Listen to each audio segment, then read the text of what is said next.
Ndabashubuje banywanyi bagaseke k'amakuru mu karere. Uyu ni wa mwanya twihaye wo kuganira ku makuru harimo avugwa muri kano karere. Muri kino cyumweru rero ikirimo kuvugwa cyane muri kano karere ni ikiganiro cya Perezida Paul Kagame n'ikinyamakuru Jeune Afrique kibanze ku ngingo zitandukanye, ariko cyane cyane kibanda kuri kano karere kacu k'uburasirazuba bwa Afurika. Ntatinze cyane rero iki kiganiro kibanze n'ubundi kuko ibintu byifashe mu burasirazuba bwa Kongo. Mu binyamakuru bitandukanye ibyo mu Rwanda n'ibitangazamakuru mpuzamahanga byagarutse n'ubundi kuri kino kiganiro. Ndagerageza kukibanyuramo kugira ngo abatarashoboye kubisoma mwumve ibyo baganiriye ndetse n'icyerekezo cy'abari umutekano muri kano karere, cyane cyane hagati y'u Rwanda na Kongo Kinshasa. Umunyamakuru igihe ati Perezida Paul Kagame yatangaje ko kuva abarwanyi ba M23 batangira kugenzura ibice bihana imbibi n'u Rwanda mu burasirazuba bwa Kongo Kinshasa, rwizeye umutekano warwo ugereranije n'uko ibintu byari bimeze mbere, ndetse ashimangira ko ibihano Leta Zunze Amerika zafatiye ingabo z'u Rwanda bibogamye ariko bidateze kurubuza gufata ingamba zo kurinda umutekano warwo. Umunyamakuru ati Perezida Kagame yabigarutseho mu kiganiro yagiranye na Jeune Afrique. Ni ikiganiro kibanze no kuzindi ngingo zirimo umubano w'umuhungu Juvenal Habyarimana afitanye n'ubutegetsi bwa Perezida Tshisekedi, kandidatire yaruze mu kiwabo ku buyobozi bw'umuryango w'ibihugu bikoresha ururimi rw'igifaransa OIF, n'icyemezo u Rwanda ruherutse gutangaza cy'uko rushobora gukura ingabo zarwo mu ntara Cabo Delgado mu gihugu cya Mozambique. Umunyamakuru wa Jeune Afrique ati yashize igihe u Rwanda rufatirwa ibihano hari igitutu ndetse n'abantu benshi barunenga kubera politiki yarwo mu karere. Ntabwo ubona ko rwo rugenda rushyirwa inyuma mu bijyanye na diplomasi mpuzamahanga. Perezida Kagame mu gusubiza ati mbere yo kugaruka ku gisubizo cyanyu no gukosora uko mubona ibintu, reka mbanze nsubiremo ibyo nkunda kuvuga kenshi mbwira abashaka kumva. Amakimbirane muri burasirazuba bwa Kongo ntabwo yatewe n'u Rwanda. U Rwanda rufite aho ruhuye n'ibyo bibazo mu buryo bumwe na bumwe, cyane cyane ku bibazo bimaze igihe bitakemutse byatewe n'abakoze jenoside babarizwa muri FDLR. Iki kibazo kimaze imyaka irenga 30 kizwi, ariko nta buryo buhamye bwo kugikemura. Kunanirwa kw'ingabo z'umuryango w'ubumwe ziri mu butumwa muri Kongo, ubutumwa buhenze mu mateka ya Loni bwagizwemo uruhare n'ibihugu by'abakozi mu binyacumi by'imyaka byinshi bishize, ni ikimenyetso gifatika.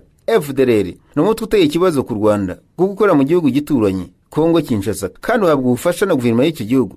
Ntabwo ari ikibazo gusa ku Rwanda ahubwo no ku bandi baturanyi. Icyo turi gukora ni ukwirinda, hanyuma ibihano n'ibikangisho wahoze uvuga bishyirwa ku nzira karengane bigahimbaza abagizi ba nabi. Ibihano n'ibikangisho byo muri ubwo buryo ni igitutsi mu maso y'igihugu cyacu. Gushyira ibihano ku Rwanda biroroshye kurusha gushaka igisubizo cy'aya makimbirane. Umunyamakuru tariki 2 Werurwe ubuyobozi bwa Trump bwashyiriyeho ibihano igisirikare cy'u Rwanda hamwe n'abasirikare bakuru 4 ku ruhare rwabo mu gushyigikira mu M23, mu gihe bwanasabye ko ingabo z'u Rwanda zihutira guhita ziva mu burasirazuba bwa Kongo. Mwiteguye kubikurikiza? Perezida Kagame: nanone tugomba kubanza kumva ibyo turi kuvuga. M23 ntabwo ari umutwe ukomoka mu Rwanda, ahubwo ari umutwe wo muri Kongo witwa M23, aho noza ari perezida wa Kongo Joseph Kabila Kabange akorana nawo. Ikibazo uyu mutwe uteye ni ikibazo cya politiki y'imbere muri Kongo, aho kigomba no kubonerwa umuti wa politiki muri Kongo.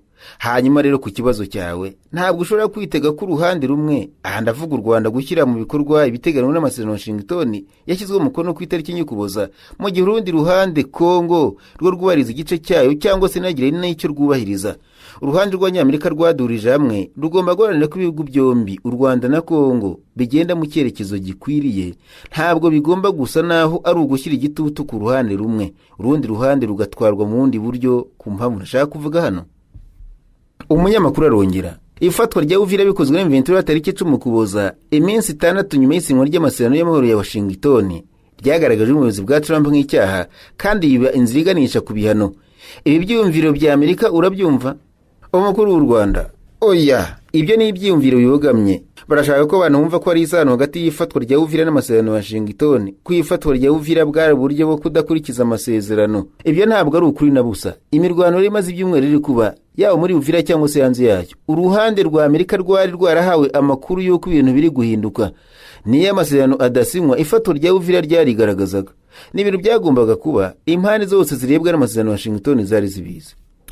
Umunyamakuru arongera: ku itariki ya 22 Mutarama, ambasaderi w'u Rwanda Washington yavuze ko u Rwanda rukorana n'M23 mu bijyanye n'umutekano. Aho abantu bose babisobanuye ko ari ukwemera ko ingabo zanyu ingamba zanyu z'ubwirinzi zisobanuye ko ingabo z'u Rwanda nta kabuza ziri mu burasirazuba bwa Kongo. Wemeranye n'ubwo buryo abantu babisobanuye? Perezida Paul Kagame: ibyo birumvikana. Ingamba z'ubwirinzi zishatse gusobanura iki? Zisobanuye ko ari ukurinda ubutaka bwacu hamwe n'imbibi zacu ku buryo nta watugirira nabi. Bisobanuye ko hari uburyo bwinshi burimo gukoresha ibikoresho byacu bya gisirikare, kohereza ingabo zacu n'ibindi. Muri make ntabwo mbona ikintu kitumvikana. Niba kurinda imbibi zacu bisaba ko umwanzi aguma milimetero 5, 10, 20 kure yazo, ibyo ni ingamba z'ubwirinzi. hanyuma rero reka tureke gukomeza kureba ibyo bintu mu buryo bumwe. Kuki tuvuga u Rwanda gusa mu gihe ruhanganye na guverinoma iri gukorana na FDLR, hanyuma yo ntihagire icyo tuyivugaho? No utekereze ko nzakora ingamba zanjye z'ubwirinzi mu gihe utari gukuraho bibangamiye igihugu cyanjye? Umunyamakuru arongera, ese uburyo bwo gukemura ikibazo burashoboka mu gihe buri ruhande, u Rwanda na Kongo, rukoze ibyo rusabwa? Perezida Kagame: kubariza ibisabwa niwo mutima w'amasezerano ya Washington hamwe n'andi yayabanjirije, ibintu Kongo yanze kubariza namba. Umunyamakuru wakomeje kuvuga ko ingabo za Kongo zikorana na FDLR. Naye makuru bifiteho, hanyuma ikigereranyo cy'abo barwanyi bavuye mu Rwanda bakoze jenoside ni bangahe? Umukuru w'u Rwanda arasubiza ati imikoranire ikomeje gukomera kurusha ikindi gihe. Naho kubijyanye n'umubare w'ibi byihebe, ikibazo si umubare, bashobora kuba magana cyangwa se ibihumbi. Icy'ingenzi ni icyo bifitemo, ingengabitekerezo yabo, hanyuma no kuba bashyigikiwe na guverinoma ya Kongo Kinshasa. Ibyo ubwabyo bituma bateje ikibazo gikomeye kuri twe. Uramutse witeye gusa ku mubare nyakuri wabo, hari ibintu by'ingenzi wirengagiza. Hari itandukaniro mu mubare riri hagati ya FDLR na ADF. Umubare ingabo za Uganda zimaze igihe kinini zirwanya ku butaka bwa Kongo ku masezerano bagiranye na Felix Tshisekedi. Umunyamakuru wa Jeune Afrique: gusa guverinoma ya Kongo imaze igihe kinini ivuga ko ishaka gushyira iherezo ku bikorwa bya FDLR, kandi ivuga ko ibifitemo ubushake. Perezida Kagame: hanyuma umusaruro ni uwuhe? Mu bice bigenzurwa M23 bari gukora akazi keza ko kurwanya uyu mutwe wa genosideri, kandi hari umusaruro bitanga. Ariko muri Masisi na Walikari n'ahandi hagenzurwa FARDC ni ibice byuzuyemo abarwanyi ba FDLR. Ikinshishikaje cyo kuvuga gusa ni ukuri kwibera hariya. Jeune Afrique: urugendo ruheruka Kinshasa rwa Jean Habyarimana, umuhungu wa Juvenal Habyarimana hoze ari perezida w'u Rwanda, umwe mu batavuga rumwe n'ubutegetsi bwanyu, rwanenzwe na guverinoma yanyu. Kubera iki? Perezida Kagame: niba umuhungu Habyarimana atangiye kungukira mu bufasha bwa Tshisekedi, ubufasha bwa Kongo n'umutungo wayo wose, ni gute yawe umuntu udakwiye kwibazwaho? Tshisekedi ari kugerageza kumukoresha mu icengezamatwara ryo gufasha FDLR no kubaka abantu bayishyigikiye mu Bufaransa, aho uyu muntu atuye hamwe n'ahandi. Kuki ibyo byarenzwe ingohe? Umunyamakuru: kuva umujyi wa Goma wafatwa muri Mutarama umwaka ushize, M23 yakunze gushinjwa guhonyura uburenganzira bwa muntu, igashaka abantu bayiyungaho ku ngufu. Utekereza ko umutwe ufite ubushobozi bwo kuyobora neza agace ugenzura kurusha guverinoma ya Kongo? Perezida Paul Kagame: ibirego nabyumva mu gihe ibintu byari bimeze neza muri Goma mbere y'uko M23 ihagera. Ikindi kandi biteye amatsiko, ibijyanye n'uburenganzira bwa muntu ntago byakundaga kuvuga icyo gihe. Ukuri nuko ibintu bimeze neza kurusha mbere, uretse afite uko abyumva, gusa ibintu ni byiza Goma, ni byiza Bukavu. Umunyamakuru: ubona ko imipaka yawe itekanye kuva M23 yahagera?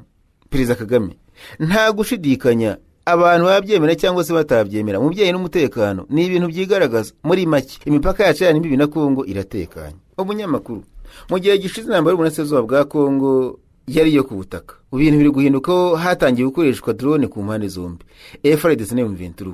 Ibintu ntabwo biguteye impungenge? Perezida Kagame: ikindeye impungenge cyane nuko amakimbirane yakomeza. Ikindeba kandi kitureba twese ni uburyo bwo kuyarangiza. Naho iby'intwaro biranashoboka ko nizirenze drone zishobora kuza. Umunyamakuru: ese mu gihe amahoro agarutse, utekereza ko ari nde ukwiye kuyobora ibice bigenzurwa na M23? Perezida Kagame: ntabwo mbizi, kandi ntabwo mbyitayeho cyane.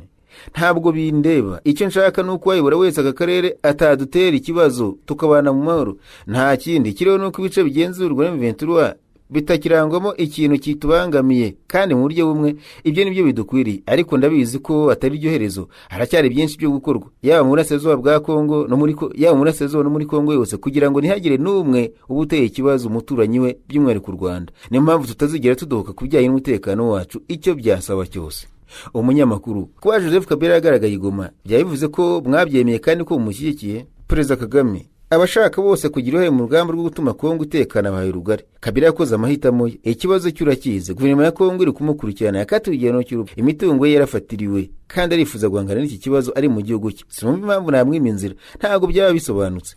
Umunyamakuru: iterambere ry'u Rwanda rishingiye ku isura nziza rufite mu bijyanye n'ubukungu n'imiyoborere. Ntabwo mubona ko ibihano bya Amerika n'Uburayi bishobora kwangiza iyi sura? Perezida Kagame: ntabwo isura nziza ishingiye ku ngingo zibogamye, ahubwo ishingira ku kuri. Ni iki nakora kugira ngo nsigasire isura nziza yanjye? Ese ngomba guhagarara nkarebera mu gihe hari ibintu biri kwangiza iby'isura yanjye yubakiyeho? Icyo gihe uratekereza ko n'abandi kurinda iyo sura? Ese nkwiriye guhitamo kurinda isura yanjye nanga kurwanya ibyatumye dushyirirwaho ibihano ndetse nkihanganira iryo terabwoba? Amahitamo aruguru ariko arasobanutse. Umunyamakuru: ntabwo ufite impungenge ko ibihano bizongerwa nk'uko byasabwe na guverinoma ya Kongo bikagera ku bigo by'ubucuruzi by'u Rwanda bifitanye isano na leta cyangwa se ishyaka riri ku butegetsi nka Christo Ventures? Perezida Kagame: ntabyo mbizi. Guverinoma ya Kongo niyo mvano y'ibibazo byose turi kuvuga, ariko bahitamo gushyiraho ibihano babishingiraho bashingiye ku mpamvu zabo, ku nyungu zabo. Gukira ibintu ntabwo bivuze ko biboneye, babigushyiraho kuko udahuje n'inyungu zabo babishyiraho. Ikintu kimwe kitagibwaho impaka ni iki: ntuzatekereze ko nzasaba imbabazi cyangwa se nzemera ibihano bibogamye byashyizwe bashingiye ku mpamvu ntumva. Umunyamakuru: ese u Rwanda rushobora guhagarikirwa inkunga mpuzamahanga? Perezida Kagame: twahuye n'imbogamizi nyinshi. U Rwanda cyari igihugu gisa naho kitariho, uyu munsi ni igihugu kiriho. Twarokotse ibyo ikindi gihugu kitabasha kurokoka.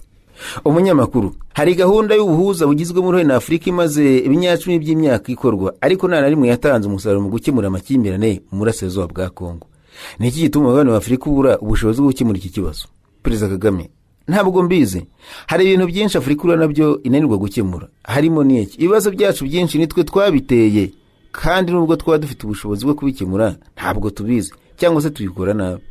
Umunyamakuru: ese intego yanyu ni ukuba igicumbi cy'ahantu hatunganyizwa amabuye y'agaciro aturuka mu burasirazuba bwa Kongo nk'uko ababishinja bakunda kubivuga? Perezida Kagame: u Rwanda rumaze kuba igicumbi cy'ibintu byinshi, harimo n'igicumbi mu bukungu. Kuki se kuba igicumbi mu bijyanye n'amabuye y'agaciro byaba ikibazo?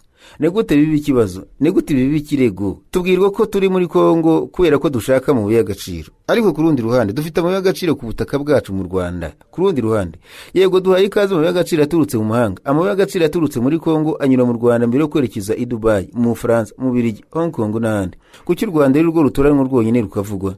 Tugira uruhare mu kugaragaza inkomoko y'ayo mabuye y'agaciro. Dushobora kugaragaza buri kimwe cyanyuze hano n'icyahasigaye. Twakwerekana inyandiko zibigaragaza, gusa mu bigaragara bahitamo gukomeza gukwirakwiza ibyo birego. Umunyamakuru: Evariste Ndayishimiye, perezida w'u Burundi, yatorewe kuyobora umuryango wa Afurika yunze ubumwe muri Gashyantare muri manda y'umwaka umwe. Ushingiye ku mubano ugoranye mufitanye n'uyu muturanyi, ese iki ni ikibazo kuri mwe, hanyuma n'iki mumwitezeho? Perezida Kagame: aya ni amakuru meza kuri we, kandi icyo nizeye nuko azageza Afurika ku bintu byiza, ku gihugu cye no kuri twese. Niba afite ubushake n'ubushobozi ni byiza, niba atari uko biri tuzabyitaho igihe nikigera. Umwana mufitanye n'u Burundi uteye ute? Mutuze, ntacyo gutangaza, niko Perezida Kagame asubiza. Umunyamakuru: u Rwanda ruvuga ko rwiteguye gukura ingabo zarwo mu ntara ya Cabo Delgado muri Mozambique, aho zigira uruhare mu kurwanya umutwe w'ibyihebe bishamikiye ku mutwe wa Islamic State mu gihe umuryango w'Uburayi utaba wemeje inkunga y'amafaranga yo gushyigikira ubutumwa. Iyo gahunda irakomeje. Perezida Kagame: twatanze umusanzu wacu muri Mozambique mu myaka hafi 5 ishize ku busabe bw'ubuyobozi bwa Mozambique kugira ngo dufashe mu kugarura umutekano muri Cabo Delgado. Twakoze ibishoboka kandi ibintu byarahindutse ku buryo bugaragara, ariko se birumvikana ko tugomba kwishyurira serivisi dutanga. Ese birakwiye ko twitanga tukigomwa hanyuma tukishyura n'ubwo bwitange? Inkunga ya miliyoni 20 z'amayero itangwa n'Uburayi si impuhwe bagirira u Rwanda, ahubwo ari impuhwe bagirira Mozambique. Twishyura inshuro enye cyangwa 5 mu mafaranga kugira ngo zirenga 5,000 zikore kariya kazi, hakiyongeraho n'abapolisi. Mu gihe ubushobozi bwacu ari bw'igihugu gito inshuro 3 ugereranije n'intara ya Cabo Delgado. Ibigo bikomeye mu bijyanye n'ingufu bikorera muri kariya karere, Total, ExxonMobil na Eni, bigomba gushaka uburyo bwo gutera inkunga gahunda z'umutekano bikeneye. Umutekano ugira ikiguzi nubwo utitabwaho ugereranije n'ishoramari. Cyangwa se guverinoma ya Mozambique ntibishaka umutekano, ntabwo numva impamvu nahaguma undi munsi.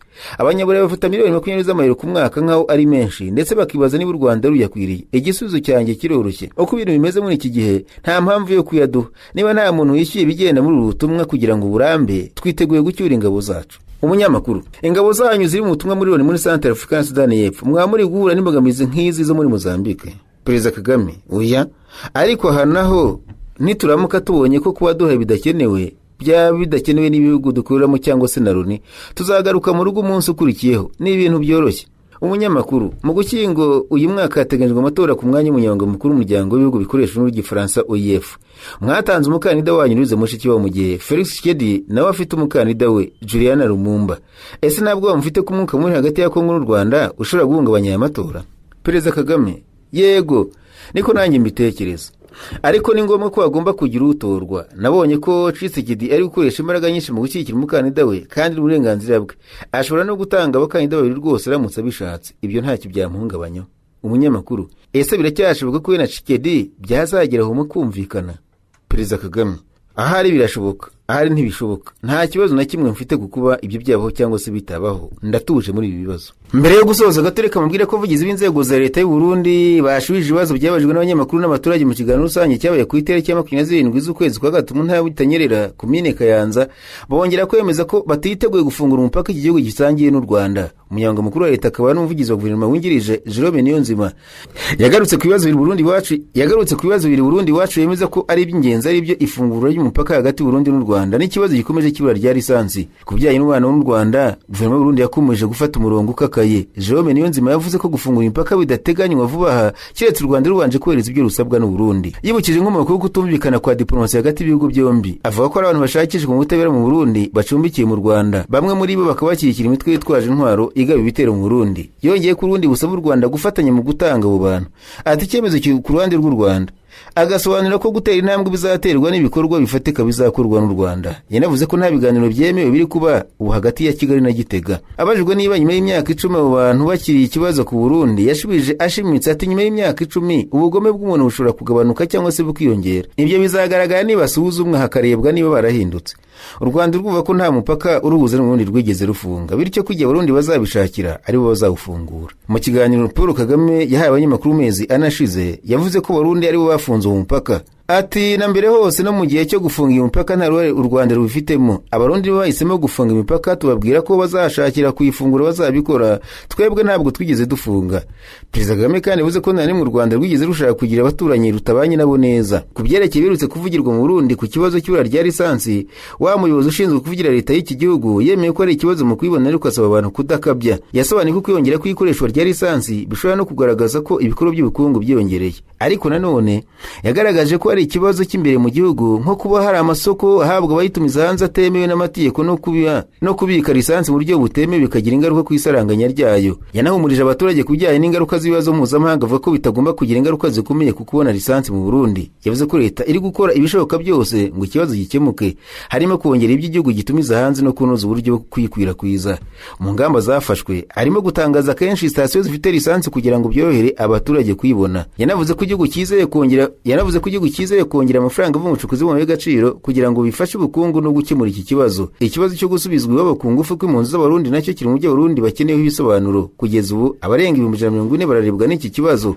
Umuvugizi wa Minisiteri y'Umutekano n'Imibereho Myiza Pierre Nkurikiye yasobanuye ku kibazo cy'impunzi z'Abarundi ziri mu nkambi zo muri Tanzania. Kurebana n'impungenge z'uko abirukanwa ku ngufu, yavuze ko leta ibona ko atari ko bimeze, ko ubwo gutabuka bikorwa ku bushake kandi byumvikanweho hagati y'ibihugu. Atabatabuka bose baba babyiyemeje kandi bafashwe kongera kwiyubaka mu mibereho n'ubukungu bageze mu Burundi. Yavuze ko hari Abarundi bagera ku 123 baba mu nkambi zo muri Tanzania, cyane cyane ahitwa Nduta na Nyarugusu.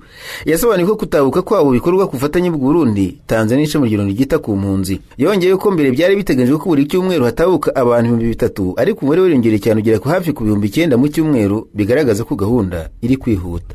Ataba n'Abarundi basubira iwabo tugomba kubakira. Byari biteganyijwe ko inkambi ya Nduta izafungwa ku itariki 31 Werurwe uyu mwaka, ya Nyarugusu igafungwa muri Kamena, ariko mu nama yabaye tariki 18 Werurwe hafashe icyemezo cyo kongera ukwezi kumwe kugira ngo gahunda yo gutabuka igenzurwe neza. Pierre Nkurikiye yavuze kandi ko leta y'u Burundi yiteguye kwakira abaturage bose bifuza gutaha. Ku birebana n'impunzi zituruka muri Kongo Kinshasa ziri mu Burundi, yavuze ko abifuza gusubira iwabo bemerewe kubikora, ariko bagomba kubanza kubisabira uburenganzira inzego zibishinzwe no kubahiriza amategeko abigenga.